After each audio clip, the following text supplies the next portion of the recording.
Excellence, bonjour, soyez les bienvenus. Je vous en prie.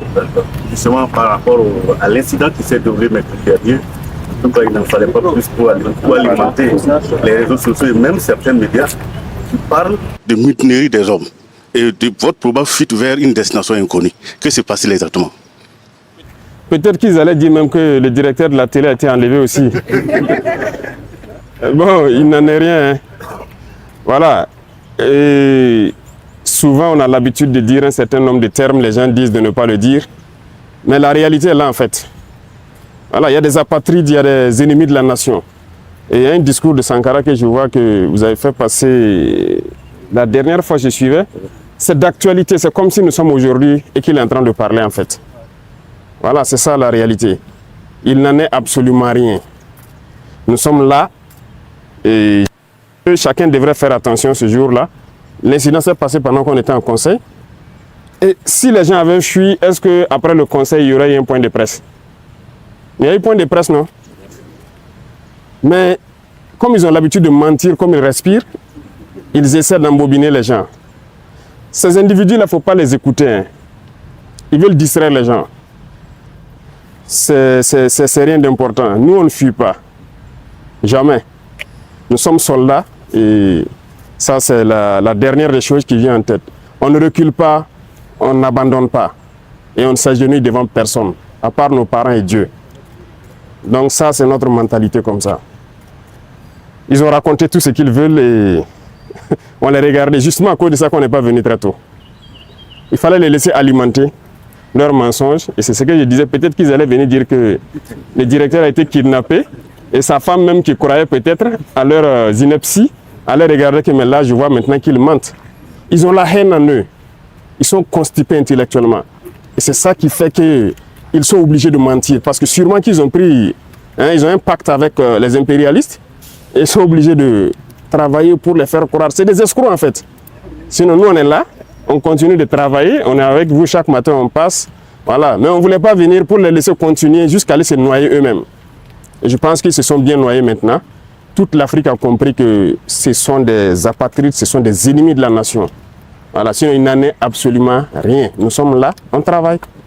Monsieur le Président, quelle est l'appréciation que vous faites du traitement de cet incident par les médias, notamment les médias occidentaux? Les médias occidentaux, ce n'est pas nouveau. Hein. Et ça tombe bien, vous êtes des journalistes, vous travaillez dans l'information. Vous voyez ce qu'on appelle le média mensonge? Je pense que beaucoup ont compris maintenant.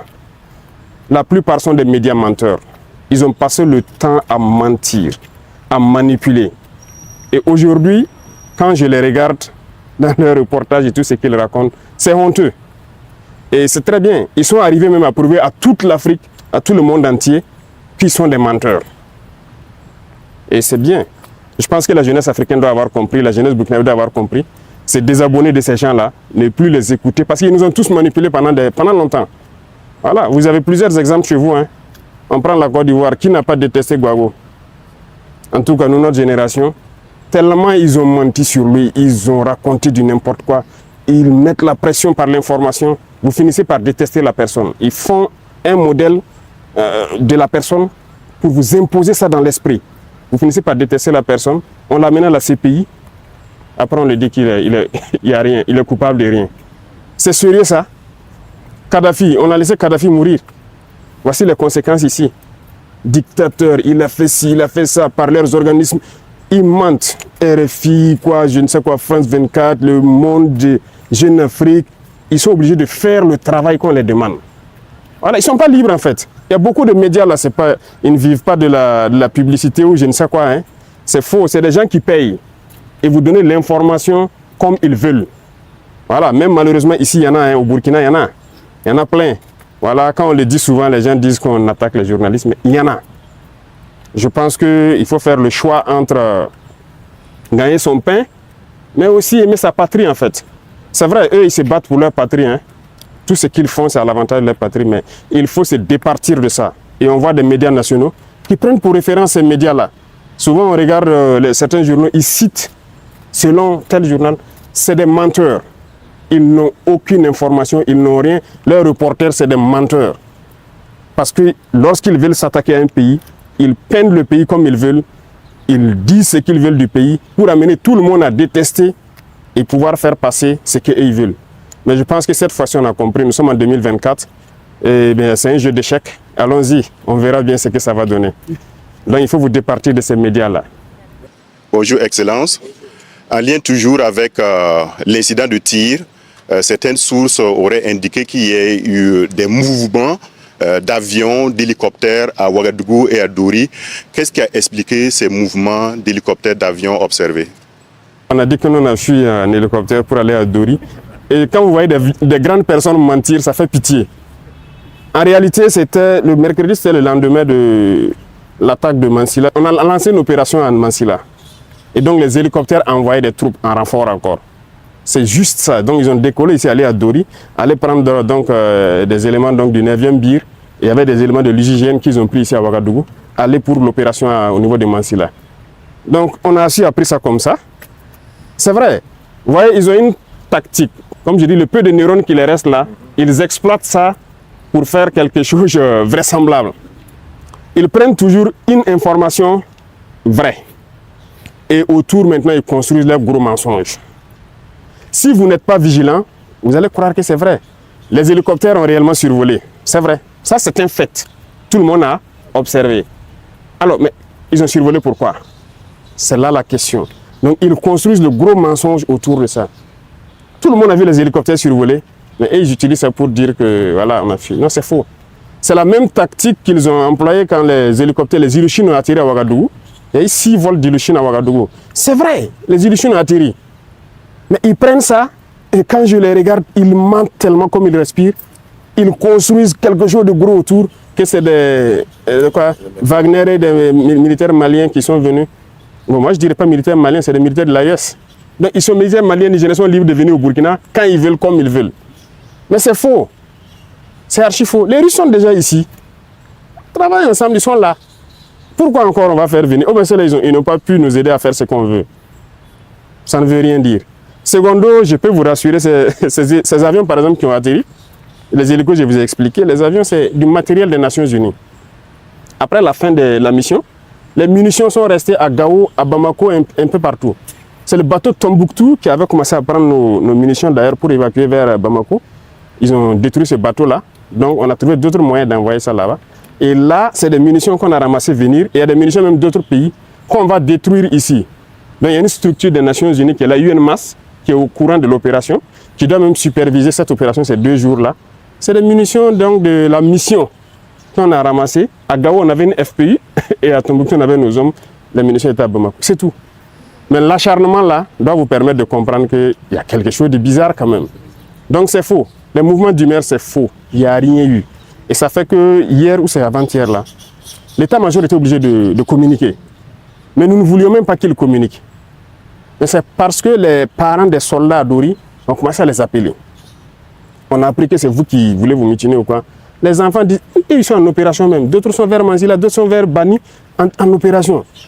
Et les parents les emmerdaient beaucoup. Donc, ils ont demandé à ce que, est-ce que l'état-major peut communiquer vraiment pour qu'on arrête de les emmerder, de les laisser se concentrer sur leurs opérations. Vous voyez ce qu'ils font?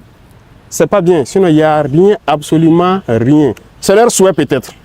C'est leur souhait, mais ils ne verront pas ça se réaliser. Non, c'est une injure à nos soldats. Nos soldats sont beaucoup plus intelligents qu'eux. Ils savent ce qu'ils font, ils savent où est le pays, ils savent où on part. Excellence, dans certains milieux, on a même parlé de vacances du pouvoir et qu'au sein de l'armée, il y aurait des tractations pour désigner votre successeur. Est-ce que vous avez été tenu au courant de cette dite tractation? Si c'est vacant, qu'ils viennent prendre. Puisqu'ils ont dit qu'on a fui aller au Niger, non? Ils n'ont qu'à venir prendre. Ils essayent là-bas pour faire quoi? Ils n'ont qu'à venir eux-mêmes venir prendre. Ils n'ont rien compris en fait.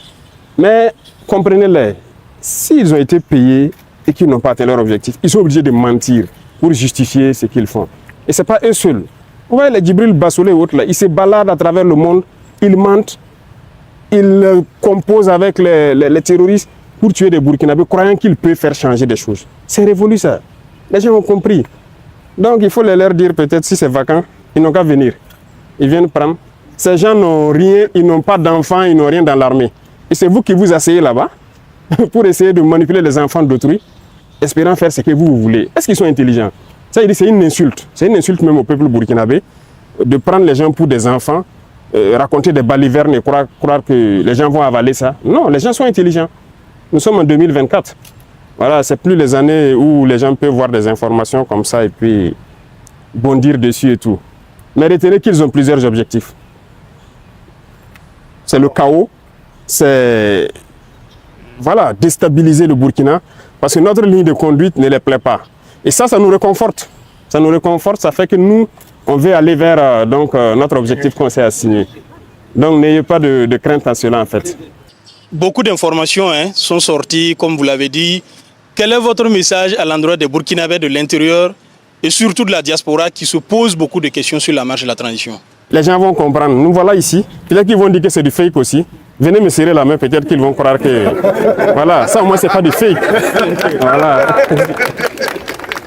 C'est eux qui ont toute la technologie. Nous, on n'a pas encore à ce niveau-là.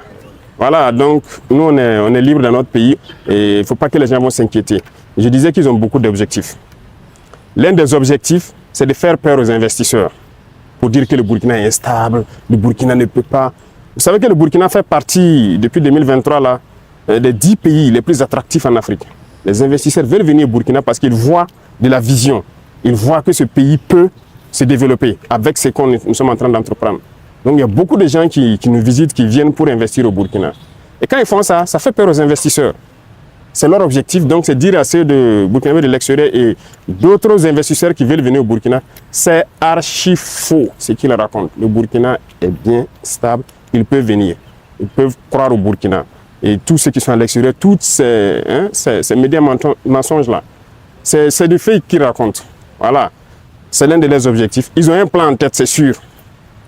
Mais nous sommes aussi au courant, on les attend de pied ferme. Voilà. Peut-être la prochaine phase, c'est de dire au gars de la télé, de voilà, faire attention. Ce n'est pas exclu que le plan suivant, qu'ils essaient de hacker un certain nombre d'applications au Burkina Faso pour perturber certaines choses. On les attend. Voilà.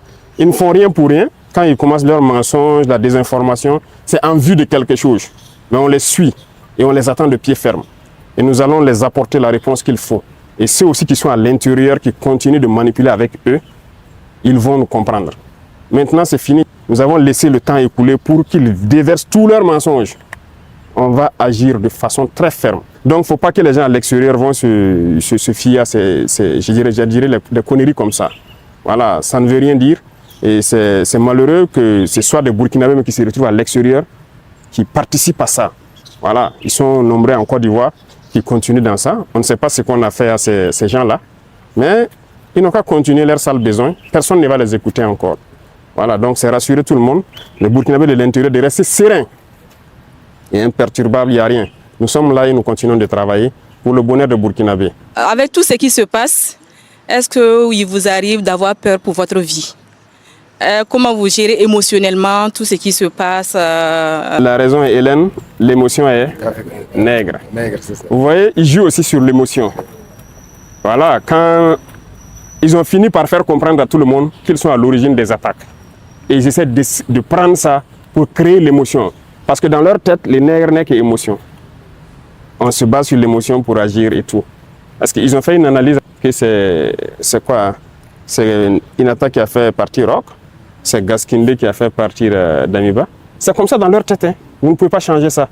Et il faut créer un incident malheureux pour espérer que nous aussi on parte. Parce que le Burkinabé n'est qu'émotion. Non, ils ne connaissent pas le Burkinabé. On n'est pas qu'émotion. On sait où on part maintenant. Les gens ont compris l'essence de notre lutte. Nous, on n'a pas peur. On n'a jamais eu peur parce qu'on a eu la chance, je dirais, d'avoir fait le terrain et de vivre des situations où on aurait dû perdre la vie depuis.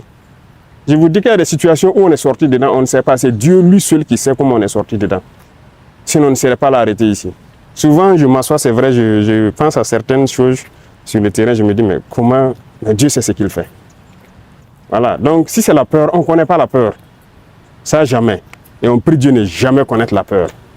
Si on voulait connaître la peur, peut-être que si on avait commencé à s'embourgeoiser, on allait commencer à avoir peur. Mais voilà, ils attendent qu'on ait des comptes chez eux là-bas pour se lever un jour, dire tu fais ça ou bien on ferme. ils n'auront jamais nos comptes là-bas. On s'en fout d'avoir des comptes là-bas. Voilà, on n'a pas de biens là-bas, on n'aura jamais de biens. Tout ce qu'on fait, c'est pour le Burkina. Si le Burkina est en paix, nous on ne veut même pas quitter notre Burkina, on est en paix ici. L'AES, c'est un grand espace. Si on veut aller faire du tourisme, on part à Bamako, à Niamey ou je ne sais, dans d'autres villes. On s'en fout d'aller ailleurs. On est bien dans notre espace ici. La peur, on ne connaît pas la peur. Non, on ne connaît pas la peur. On a décidé de s'engager pour la patrie. On sait tous les risques qu'il y a autour. On a abandonné toute notre vie pour ça. Pourquoi avoir peur? On a abandonné toute notre jeunesse là pour une mission pour la patrie. Donc il n'y a aucune peur. Vous pouvez rester sans crainte. Zéro peur. La prochaine phase à laquelle il faut faire très attention, c'est l'intelligence artificielle. Attention. Parce que moi, il m'arrive de voir des vidéos de moi-même en train de parler espagnol ou de parler, je ne sais pas, chinois. Je remercie ceux qui le font parce qu'ils arrivent à traduire nos discours, mais c'est très dangereux. Donc cette phase va venir. Comme je vous disais, les hacking et tout ça, ça va venir. Donc restez concentrés, faites le travail patriotique que vous faites. Merci à vous, beaucoup de courage et j'espère que votre morale est remontée. N'ayez pas peur, ils sont là pour vous.